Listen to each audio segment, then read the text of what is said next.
أعوذ بالله من الشيطان الرجيم. بسم الله الرحمن الرحيم. الحمد لله رب العالمين. الصلاة والسلام على رسول الله محمد وعلى آله وصحبه أجمعين. Ассаламу алейкум ва рахматуллахи ва баракатуху. Как мы знаем, инналь ислам надифун, то есть ислам он чистый. Фатанаддафу, очищайтесь. Фаиннаху ла ядхулул джанната иллаль надиф, то есть и не войдут в рай, кроме пречистых. Мухаммад саллаллаху, обращаясь к нам, говорит, что тахарат, чистота, это прежде всего. Тахарат переводится как чистота. Для поклонения перед Аллахом, для того, чтобы высказать свое раболепие, показать, что ты действительно раб Аллаха и что ты собираешься поклоняться, ты сначала должен очиститься. Тахарат – это чистота тела, чистота одежды, чистота места, в то же время чистота ритуальная, вуду, и чистота души. Чистота души. Самое первое, что мы должны очистить свои языки, произнося несколько раз «Астагфируллах аль-азим», «Астагфируллах», и просим у Аллаха прощения от всяких скверных слов, от всяких скверных мыслей, и, обращаясь к Нему, намереваемся очиститься, очищаем свои места, где мы живем, потому что Мухаммад саллаллаху алейхи ва саллям говорит, что держите в чистоте свои дома и территорию вокруг своих жилищ. Не уподобляйтесь другим, те, которые не признают ислам, людям. Были такие группы, которые вытаскивали все свои помойки, выливали на улицу, и все свои нечистоты оставляли перед своими домами. И Мухаммад саллаллаху говорит, что для мусульман не подобает оставлять нечистоты около своего порога, или перед своим домом, или на улице. Держите свои места, жилища в чистоте, потому что Аллах субхану ва тааля любит чистоту. Второе, хотя бы раз в неделю совершайте полное омовение, говорит Мухаммад саллаллаху. То есть очищайтесь, чтобы от вас не было никаких нехороших запахов. И Умму Айша, радийаллаху та'аля анха, говорит, что Мухаммад саллаллаху, когда выходил к сахабам, а сахабы приходили рано утром и ждали, пока он выйдет, для того, чтобы задавать ему вопросы. И всякий раз, когда он выходил к ним, он встряхивал свои одежды, подходил, у нас стоял, как бы на сегодняшнем термине можем сказать, бак с водой, и подходил к этому сосуду, к посуде с водой, смотрел как в зеркало и подравнивал свои бороды и стряхивал одежду и выходил к ним, как бы прихорашиваясь. Мы спрашивали: о, посланник Аллаха, ты что, делаешь то же самое, что и мы делаем? Это же твои сахабы. Они пришли просто задавать тебе вопросы, и ты с ними встречаешься ежедневно, да хоть бы даже со своими близкими, родными, с которыми ты каждый день живешь в одном доме, с своими женами и детьми, говорит Мухаммад саллаллаху. Ты должен выглядеть аккуратным, чистым, опрятным. То есть, если у тебя борода, то она должна быть опрятная. Если у тебя одежда, то она должна быть чистая, опрятная, аккуратная. Даже если с самым близким человеком ты встречаешься ежедневно, ты должен выглядеть опрятно, чисто и аккуратно. После этого мы знаем, что Аллах субхану ва тааля, обращаясь к нам, говорит: о уверовавшие, если вы собираетесь встать на намаз, для того, чтобы прочитать намаз, для того, чтобы показать свое раболепие, фагсилу вуджухакум ва айдиякум иляль марфикайн. То есть умывайте свои лица и руки до локтей. Вамсаху руусакум ва арджуликум. И после этого протирайте голову и омывайте свои ноги или аль-ка'байни, до щиколоток. То есть это ритуальная чистота. Аллах Субхану ва Тааля просит еще не только простую человеческую чистоту, которую мы совершаем ежедневно. Чистота места, чистота тела, чистота одежды, чистота души. Но еще плюс, оказывается, к этому есть еще и ритуальная чистота, которая в арабском языке, на арабском языке, в исламской терминологии называется вуду. То есть мытье определенных частей тела определенное количество раз. Тахарат. Мы в данном случае рассматриваем тахарат по ханафитскому мазхабу. То есть мы знаем, что если человек захотел встать на намаз, он должен исполнить не менее вот этих 4 фарзов, которые описаны в Коране. Омывайте свои лица.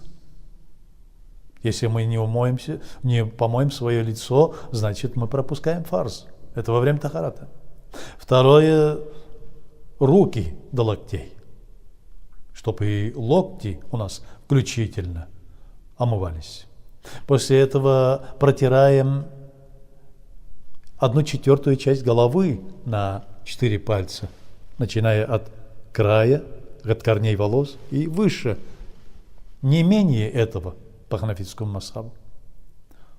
После этого мы омываем правую ногу до щиколоток и левую ногу до щиколоток. Почему? Потому что это описано в Коране. Аллах Субхану ва Тааля говорит, что если вы собираетесь встать на намаз, то совершайте вот такое омовение.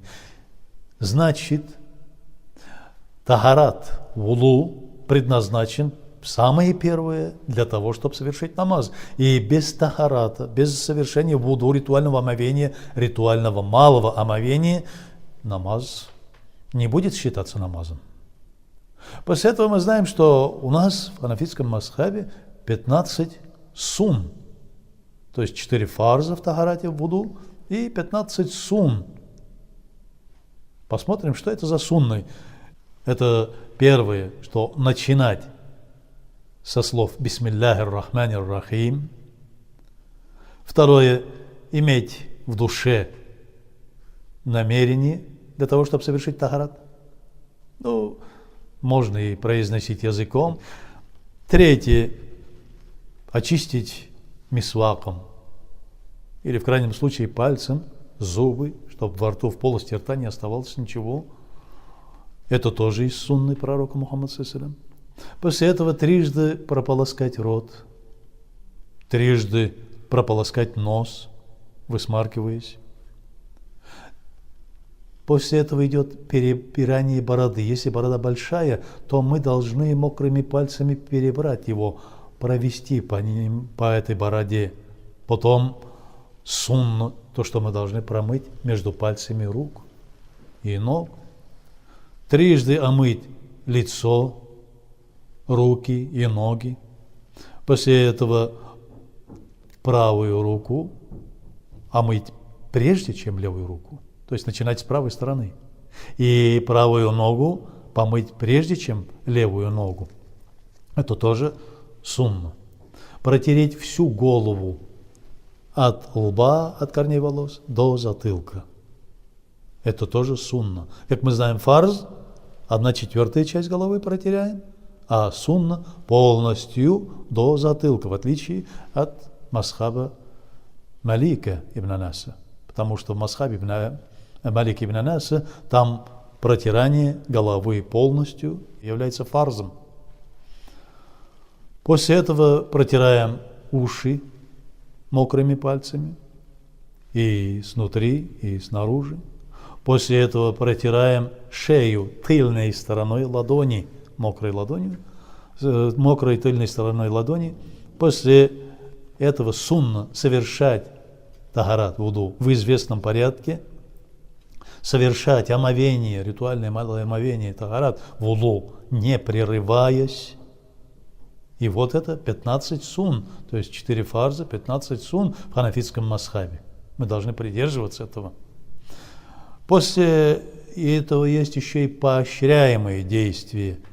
при малом омовении. Это постараться стоять лицом в сторону Каабы, когда берешь тахарат. Стоять чуть на возвышенности, чтобы не обрызгать себя водой, которой берешь тахарат. Самому приготовить воду, не принуждая других. До завершения омовения сохранять скромность и не разговаривать. Также до завершения омовения находиться в смирении, считая себя, что ты стоишь перед Аллахом. То есть, почему мы должны знать, сколько фарзов, сколько сунн и сколько поощряемых действий в тахарате? Да потому что если мы пропустим хотя бы один из фарзов, из 4 фарзов, у нас тахарат, вуду, малое ритуальное омовение вообще не будет считаться ритуальным омовением. Если мы пропустим сунну какую-нибудь, будет с недостатком, но все равно будет восприниматься, но будет с недостатком. Если мы пропустим какое-нибудь поощряемое действие, то в данном случае мы как бы пропустим один из признаков твоей морально-нравственной стороны. То есть мы должны быть в адабе и ахляке, когда берем тахарат. С адабом свои адабы есть. Порицаемые и нарушающие действия, порицаемые, мы знаем, 7 действий. Тоже рассмотрим их. Проливать и чрезмерно расходовать воду. То есть даже если ты находишься около ручейка или реки, ты должен брать ровно столько воды, насколько тебе нужно совершить омовение. Больше нельзя, больше считается исраф. То же самое, например, сегодня мы берем в какой-то сосуд, и из этого сосуда берем тахарат. Или же, если берем из краника, по которой течет вода, то тоже должны более относиться, рачительно должны относиться к расходованию воды. Второе, сморкаться правой рукой у нас порицаемо, то есть макрух. Третье, омывать части тела меньше или больше 3 раз, тоже макрух. Что это такое макрух? Мы понимаем, что макрух – это маленькие действия, которые приводят маленький грешок. Также знаем, что так же, как и гора не состоит из одного цельного камня, она состоит из маленьких камешков, мы знаем, что человеческие грехи собираются вот из этих маленьких грешков, большие грехи. Из-за этого мы должны быть осторожными. Сильно плескать воду в лицо, то есть иногда из-за того, что вода холодная, люди берут и прям руками начинают бить по лицу. Это тоже макрух. Прибегать к помощи другого человека без необходимости. Протирать голову, совершать масх 2 раза.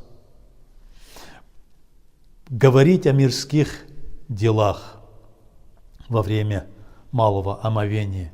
И также сюда же входит, если мы берем из какого-то сосуда, например, и если у нас вода находится в каком-нибудь сосуде или в какой-нибудь после дождя, может быть, лужица или что-то там, и плеваться и сморкаться в эту воду, в этот сосуд с водой. Следующие 9 действий нарушают омовение. Это выход газа из кишечника, из заднего прохода,